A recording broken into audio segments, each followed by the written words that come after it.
You've probably heard about the ongoing insecurity in parts of Nigeria's middle belt, especially in Benue State.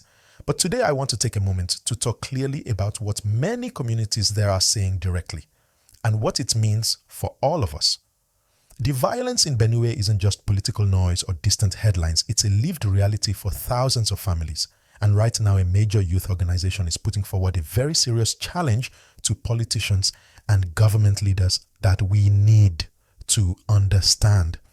Before we go deeper, if you find this video helpful, please hit like, share with others, and subscribe so we can keep bringing you clear explanations of Nigerian issues that matter to you. And stick around till the end to share what you think in the comments. According to multiple reports from local media, the Tiv Youth Organization, which represents young people from the Tiv ethnic group across Nigeria and in the Benue area, has issued a 90-day ultimatum to politicians of all parties and to government authorities at federal, state, and local levels. The core of their message is simple. They want immediate action to stop the killings attributed mainly to armed herdsmen in Benue State. This isn't a spontaneous statement. It comes after years of repeated attacks in and around Benue communities where suspected armed herdsmen have been accused of attacking villages, homes, and farms, leading to significant loss of life and widespread displacement. Recent reports from rights groups describe waves of such violence that have forced hundreds of thousands of people from their homes, creating a deep humanitarian crisis. The youths are saying very clearly that if within the next 90 days there is no noticeable end to the killings and a real improvement in security, then political aspirants will not be permitted to campaign in Benue State for the 2027 general elections. They have framed this ultimatum not as a threat to democracy, but as a demand that politicians and leaders show responsibility, that public life should not go forward while people are still dying and communities are still under threat. Pause for a moment and consider that Benue is one of Nigeria's major agricultural states, sometimes called the food basket of the nation. Many of the people affected are farmers and their families, just trying to live and work in their ancestral lands. So when youth speak about security and protection, and they're talking about the very conditions that allow everyday life to continue, access to their farms, safe movement of people and goods, and peace in their neighborhoods.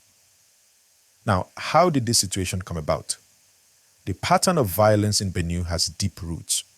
Over the last several years, communities across the state have experienced repeated attacks linked to clashes between herders and farmers, driven by competition over land and grazing routes, as well as weak enforcement of laws meant to protect people. In the worst cases, whole villages have been hit, and in some communities, people have been killed while fleeing or defending their homes. Benue state law itself includes provisions meant to regulate grazing, and authorities have tried to enforce anti-open grazing laws that are intended to bring more structure and peace to how herders and farmers interact. But implementation has been patchy, and in some places, security forces have not been able to provide the protection communities expect. That gap has left many locals frustrated, and in some cases, driven them to organize their own community defense groups just to stay alive. The Tiv Youth's Organization is using this 90-day ultimatum not just to call for physical safety, but to demand accountability from those seeking political office, saying that ambition without a record of protecting lives is not acceptable. They've emphasized that this will be a peaceful movement, and they've invited traditional leaders, secular religious authorities, and civil society groups to join in pushing for real solutions. It matters because this isn't only about one community or one state.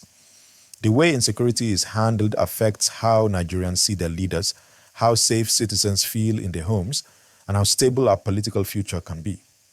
If young people believe that elections and campaigns can go ahead even while violence persists, that sends a message that insecurity is just another political reality to be accepted. But if their voices lead to improved protection and accountability, that could shape how elections and governance evolve in many parts of Nigeria. So what's at stake here? On one hand, you have the very real suffering of families who have lost loved ones or been forced to flee their homes because of violence. On the other, You have a growing call from young people and community advocates for leaders to prove that they can protect lives, not just promise votes. This ultimatum, whether or not it achieves every goal, reflects a deeper urge for safety, dignity, and justice in parts of the country that have too often been overlooked. Now, please like this video, subscribe if you haven't already, and share your thoughts below.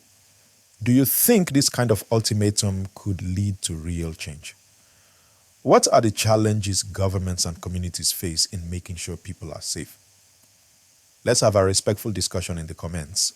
We'll pick up more on how local communities, political actors, and authorities are responding to this ultimatum in the next part.